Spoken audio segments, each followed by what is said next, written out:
सूर्य वंश में एक यौवनाश्व नाम के राजा हुए, और जो यौवनाश्व हैं उनके बेटा हुए मानधाता, जिन्होंने भगवती जगदम्बा के 1000 दिव्य प्रासाद मंदिर बनाए।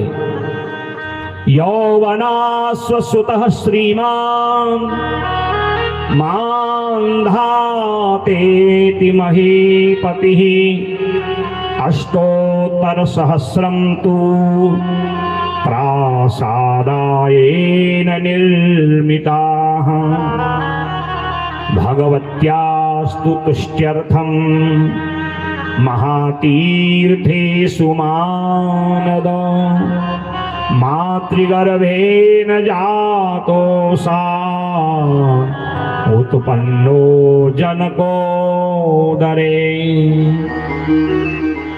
इसी सूर्यवंश में एक राजा जो है यौवनाश्व हुए। उनके बहुत वर्ष तक उनकी बहुत पत्नियां हैं, 100 रानियां हैं, परंतु संतान नहीं हुई। और सूर्यवंश के कुलगुरु हैं वशिष्ठ, ब्रह्मर्षि वशिष्ठ महाराज। निवेदन किया, गुरुदेव कैसे वंश चलेगा? कहा तुम पुत्रेष्ट यज्ञ करो। सुंदर यज्ञशाला बनाई गई और भगवती जगदम्बा की स्थापना की गई, और राजा को जो है सेवा दी गई कि तुम्हें जब तक यज्ञ की पूर्णाहुति न हो इस यज्ञशाला की रक्षा करनी है, और रात्रि में तुम्हें शयन यज्ञशाला में ही करना है, क्योंकि वेदियां बनी हैं, देवी की स्थापना है, खंड दीपक है, अग्नि है यज्ञ कुंड में। और नित्य जब यज्ञ होता तो सारे ब्राह्मण मिल करके मंत्र पढ़ते थे। वशिष्ठ महात्मा एक कलश में जल रख देते थे, और इस जल को रानी को पिलाना था, ताकि वो सगर्भा होके सूर्य कुल को आगे बढ़ा सकें, यौवनाश्व के पुत्र को जन्म दे सकें। एक दिन राजा यौवनाश्व को रात्रि में प्यास लगी और ध्यान नहीं रहा, और जल्दीबाजी में उस घड़े का जल पी लिया। प्रातःकाल आचार्य आदि ब्राह्मण देवता वशिष्ठ महाराज आए और मंत्र पढ़ के जब जल के लिए कलश को मंगाया, देखा कलश तो है पर उसमें जल नहीं।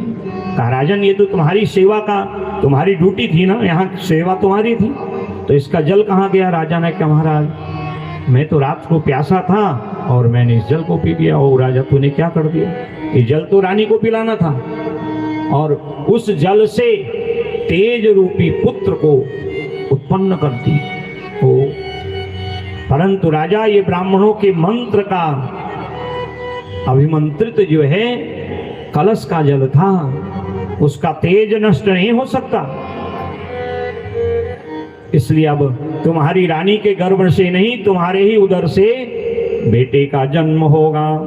मातृगर्भेन जातोऽसा उत्पन्नो जनकोदरे। और बताइए उस समय कैसी जो है हमारी चिकित्सा विज्ञान होगा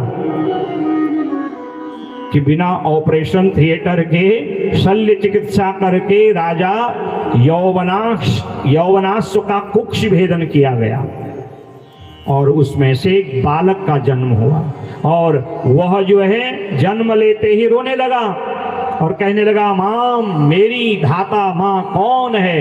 और उसी समय महाराज इंद्र उस यज्ञ में आमंत्रित थे। उन्होंने कहा भाई मैं जो है इस बालक की मां बन जाता हूं थोड़ी देर के लिए। इंद्रेणाश्कृतम नाम, इंद्र ने थोड़ी देर मां जैसा बन करके इनको अपने अंगूठा उनके मुंह में चुसाया, तो जो है इसलिए नाम पड़ गया मानधाता। बोले मानधाता महाराज की।